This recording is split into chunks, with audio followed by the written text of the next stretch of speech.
Listen. The Dallas Cowboys need to trade Michael Parsons. They need to trade Michael Parsons. Why? They have to, at some point, start taking culture seriously. You don't get closer to winning a championship by getting rid of those players, typically. But when you got somebody that has been as vocal as he has, that has at various points gotten himself in trouble with his podcast, saying certain things about his teammates, about the league, there's an opportunity for the Dallas Cowboys this offseason to show the rest of that locker room that our culture here matters. You have to send a message to the rest of the players that this is not something that's going to be tolerated. Hold on.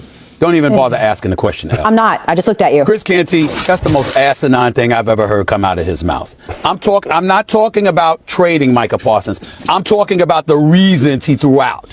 You want to trade Micah Parsons because you don't have enough draft capital and you want to buffer that? Fine. You think trading Micah Parsons could get you additional assets elsewhere on the football field or a multitude of assets that exceed just that of one person? I'm good with that, fellas. My issue is the reasons he talked about that. Excuse me, Micah Parsons opening his mouth. If you want to establish culture, how the hell are you going to establish any culture when the person who does the most talking is Jerry Jones? Are you kidding me? You trying to tell me that Micah Parsons compromised the culture? I mean, listen, I give Chris Canty credit for this. First of all, the man is must listen to radio. It's must listen to radio in the morning. I mean, you wake up in the morning, you should want to listen to unsportsmanlike. I'm talking about this guy, Chris Canty, right here. You want to listen to him in the morning because he's gonna say some stuff now.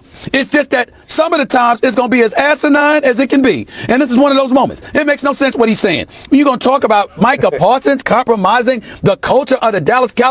This brother is elite at what he does. Now, he's had moments when he hasn't been, but overall, we know who the hell Micah Parsons is and what kind of impact he can have and what he brings to the table when he's on that football field. He never gives up on his team or his teammates. For some reason, inexplicably, he believes in these cats. I guess it's the right thing to do, but this brother is a monster. And I'm certainly not going to blame him for any culture issues involving the Dallas Cowboys. If anything, he elevates their culture. He doesn't compromise. Because if you out there lollygagging and ain't getting it done, it is possible that he might call you out. But he doesn't hurt the Dallas Cowboys in that locker room, and he certainly doesn't hurt them when he's healthy and on the field. The person who may hurt them is the person who defines the culture, which is Jerry Jones.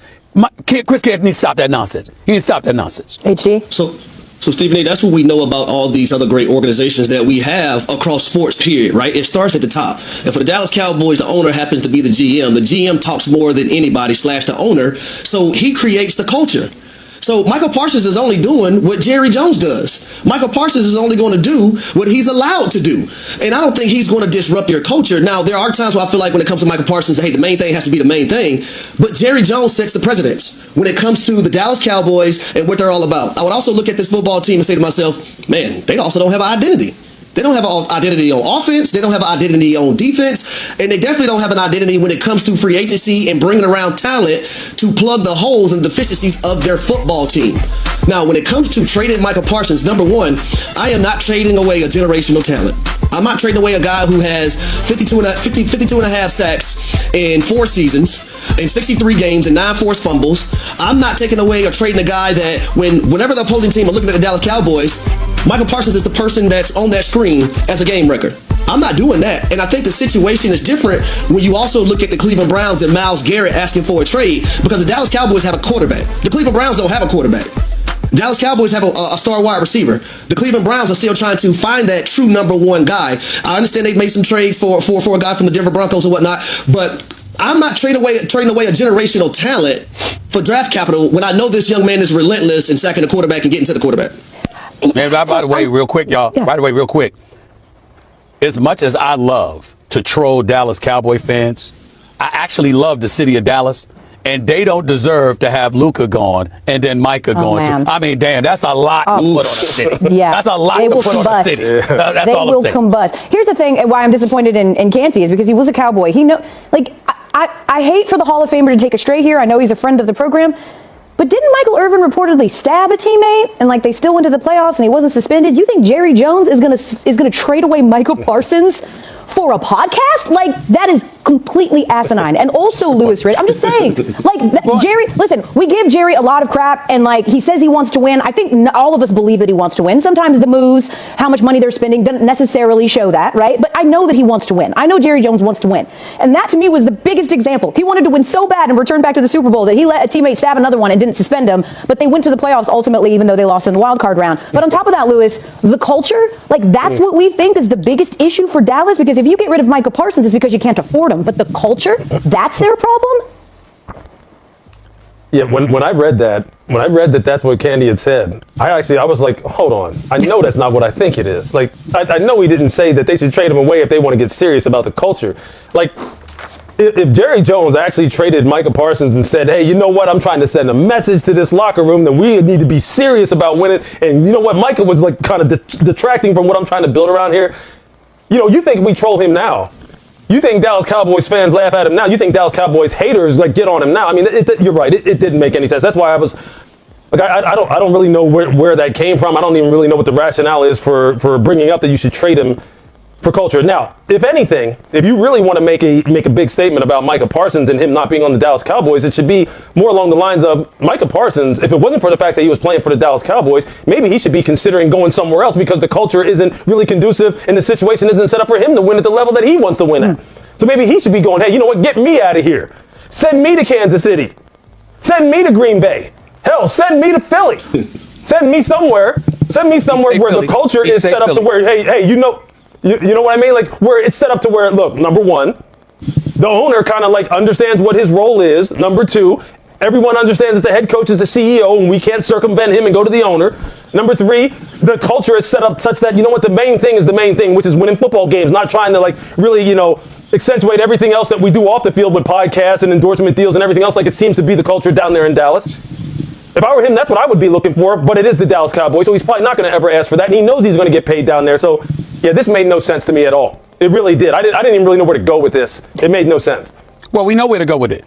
Canty's asinine sometimes. You understand? But that's also what makes him great. That's also what makes him great. True. That's why we love our brother. It's just that every now and then, listen, That's right. this Chris Canty, man, I mean, waking up early in the morning has done something to this brother. I mean, I don't know what the hell might come out of his mouth. I'm trying to tell y'all right now. So it's good for us. It's good for the network. It's good for the damn industry. But when it comes to Chris Canty, it's like, my Lord, because the brother knows it's football, but some of the stuff this brother says, I just think he needs to get tested. There's something wrong with him. There's something wrong with him. The guy knows how to make enough waves that it ends up being debated on First Take. But to Stephen A's point, the Mavs decided to send a message about Luka and conditioning and culture, and it didn't go particularly well. They're not happy. And in fact, when we come back on First Take, we'll get more into that because Luka just getting started in LA. But someone here says that the new addition could get the Lakers back in the conference finals.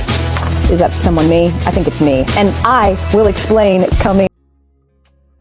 Alright, let's get straight to it. There are rumors swirling that Micah Parsons could be on the trade block. Yeah, you heard that right. Some analysts claim that his outspoken nature and controversial takes on his podcast might be hurting the Cowboys' locker room culture. But does that even make sense? Think about it, Parsons is one of the most dominant defensive players in the league. Would Jerry Jones really make such a drastic move? Or is this just another overblown narrative? I want to hear from you. Do you think the Cowboys should trade Micah Parsons? Drop your take in the comments right now. Should Dallas move on, or would that be a massive mistake? Let's see what the fan base really thinks. And if you haven't already, make sure to subscribe and turn on notifications. You don't want to miss the next part of this discussion. So let's break this down. If there really is a culture problem in Dallas, is it Micah Parsons' fault? Or is this issue much bigger than him? Think about it. Jerry Jones talks more than any player on this team. He's the owner, the general manager, and basically the face of the franchise. When leadership at the top is unpredictable, how can a team establish a strong identity? Look at the most successful franchises in the league: the Chiefs, the 49ers, the Ravens. Their leadership is rock solid. Their players don't have to guess what kind of team they're playing for. But in Dallas, one day, it's all about winning. The next, it's about marketing, headlines, and drama. So let me ask you, who really defines the culture of a team? Is it the players, the coaches, or does it all start at the top? Drop your thoughts in the comments, and hey, if you're enjoying this discussion, don't forget to like the video. It helps get this debate in front of more Cowboys fans. Alright, let's put the drama aside for a second and focus on the facts. Because when you actually look at the numbers, trading Micah Parsons would be insane. We're talking about a generational talent. In just 3 seasons, Parsons has racked up sacks, pressures, and game-changing plays at a rate we've rarely seen. He's not just good, he's elite. Defenses game plan around him, offenses fear him, and yet, some people think the Cowboys would be better off without him. If Dallas truly wants to compete for a Super Bowl, does it make any sense to give up one of the best defensive players in the league? Sure, you could get draft picks in return, but what are the chances of finding another Micah Parsons? Let's make it simple. If the Cowboys traded him today, who could possibly replace him?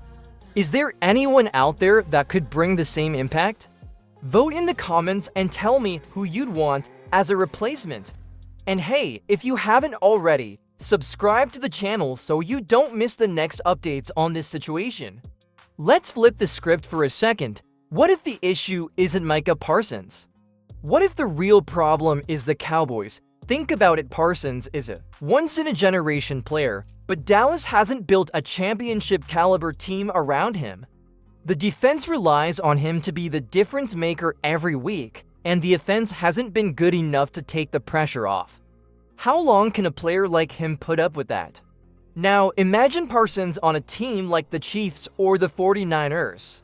A franchise with a clear direction, a winning culture, and a front office that actually makes bold moves to win now. Would he have a better shot at a ring somewhere else? So here's the question: if you were Parsons, would you stay loyal to Dallas, or would you want out? Let me know in the comments, and if you're enjoying the discussion, make sure to hit that like button so we keep bringing you Cowboys content. So what happens now? Will Micah Parsons stay and become the heart of the Cowboys defense for years to come? Or is this franchise really considering the unthinkable, trading away one of the best defensive players in the league? Jerry Jones has always loved his stars. He knows Parsons is special. But let's not forget, Jerry is also unpredictable. He's made shocking moves before, and if he thinks a trade could shake things up, who knows what he might do. One thing's for sure, this story is far from over. And if you don't want to miss any updates on Parsons and the Cowboys, make sure to subscribe and turn on notifications right now. But before you go, what's your final take? Should Dallas keep Parsons at all costs, or would a trade actually be the right move? Drop your thoughts in the comments.